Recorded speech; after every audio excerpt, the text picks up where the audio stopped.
हर हर महादेव दोस्तों, आपका स्वागत है मेरे चैनल नीलम वॉइस में। आज की कहानी है गणेश जी और मालिन की कहानी। तो आइए सुनते हैं इस कहानी को।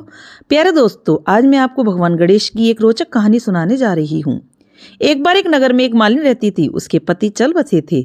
उसका एक 4 साल का पुत्र था। उसकी सास कठोर हृदय की स्त्री थी। वह बहू को बहुत तकलीफ देती थी। एक दिन सास ने बहू और पोते को घर से निकाल दिया। वे दोनों रोते हुए चलते चलते एक जंगल में जा पहुंचे। वहां एक बड़े पेड़ के नीचे बैठ गए। वहां से थोड़ी दूर पर एक गणेश जी का मंदिर था। वहां बहुत लोग गणेश जी के दर्शन करने आते थे। दर्शन करके गणेश जी को प्रसाद चढ़ाते थे।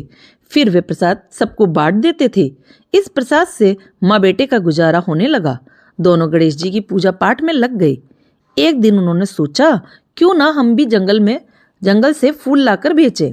वे रोज जंगल से फूल लाकर उसकी माला बनाकर बेचने लगे। साथ में पूजा की सामग्री और प्रसाद भी बेचने लगे। इससे उनको आमदनी होने लगी। गणेश जी की कृपा से आमदनी बढ़ने लगी। जल्दी ही उन्होंने एक मकान और एक दुकान बना लिया।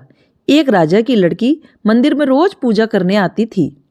मालिन के बेटे को देखकर राजकुमारी उस पर मोहित हो गई और उससे विवाह करने की सोचने लगी। उसने अपनी भाभी से अपने मन की बात कही।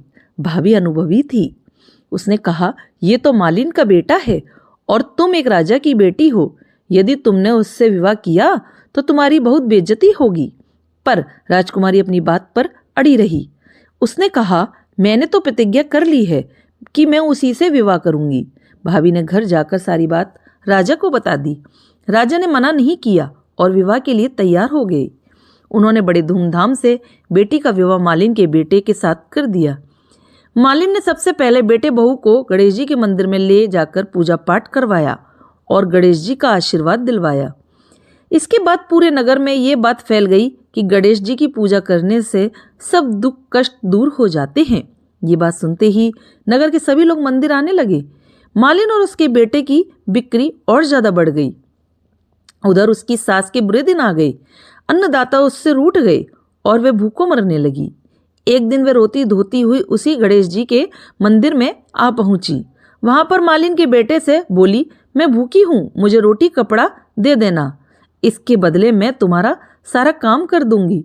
लड़के को दया आ गई और उसे काम पर रख लिया। उसने अपनी दादी को नहीं पहचाना। जब मालिन घर आई तो उसने सास को पहचान लिया। वह सास से बोली, सासू जी आप यहाँ कैसे? सास ने पोते की तरफ इशारा करके कहा, मेरी इस सेठ के यहाँ नौकरी लग गई है। बहू बोली, नहीं, ये आपका पोता है और ये घर भी आपका ही है, ये दुकान भी आपकी ही है। जब आपने हमें घर से निकाला तब गणेश जी ने हमारी रक्षा की। बहू की बात सुनकर सास बोली, मेरी करनी मैंने भोग ली, यानी मैंने जैसा किया वैसा मुझे मिला। बहू बोली, सासू जी अब आप हमारे यहाँ रहो और पोते का सुख देखो। हे गणेश जी महाराज, जैसा सुख आपने मालिन को दिया वैसा ही सबको देना और हमें भी देना। बोलो गणेश जी महाराज की जय। तो दोस्तों, आपको मेरी कहानी कैसी लगी? अच्छी लगी तो लाइक करें, सब्सक्राइब करें, ज़्यादा से ज़्यादा शेयर करें। कहानी देखने के लिए आप लोगों का मेरे चैनल पर बहुत बहुत धन्यवाद।